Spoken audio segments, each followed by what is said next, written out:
Et donc, je suis venu ici à Kinshasa pour venir mobiliser les acteurs nationaux et internationaux par rapport à cette crise afin que nos provinces soient libérées. Et donc, comme vous le savez, cette crise s'accompagne d'une situation humanitaire très très compliquée. Nous avons environ 70 000 réfugiés congolais du Sud Kivu qui se retrouvent en train de vivre au Burundi dans des conditions très très difficiles.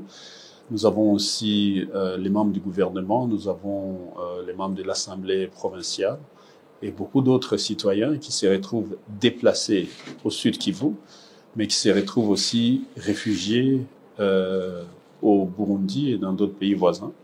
Voilà pourquoi je suis venu, invité par son Excellence Monsieur le Président de la République, le chef de l'État Félix-Antoine Tshisekedi Tshilombo, que je remercie sincèrement pour sa volonté et sa détermination à réhabiliter l'intégrité territoriale. Et donc, nous sommes derrière lui. Voilà, ce qui m'a amené, c'est pour venir faire un plaidoyer par rapport à la situation que vivent les citoyens du Sud Kivu aujourd'hui, suite à l'occupation ennemie depuis un peu de temps. Comme vous le savez, avant que cette crise n'arrive, le président de la République, Félix-Antoine Tshisekedi Tshilombo, avait déjà pris toute une série de mesures pour appuyer, pour envoyer une action humanitaire au Sud et au Nord Kivu, avant même que la crise n'arrive. Vous le savez, je crois que nous étions ensemble sur le terrain. Il y a, je crois, de cela environ 3 semaines avant le début de la crise. Son Excellence, Madame la ministre des Affaires sociales et Action humanitaire, Madame Aziz Amounana, est venue au Nord Kivu et au Sud Kivu pour apporter de l'aide humanitaire aux populations nécessiteuses. Et donc, on était dans des conversations dans ce sens. L'aide qui était prévue, on en a encore plus besoin.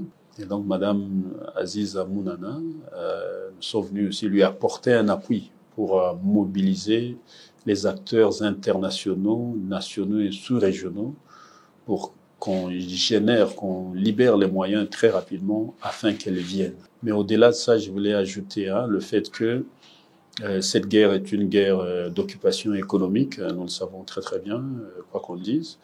C'est la énième guerre que le Rwanda nous mène depuis 30 ans. Je tenais à dire ici que les Africains ne doivent pas traverser les frontières pour venir massacrer les autres Africains.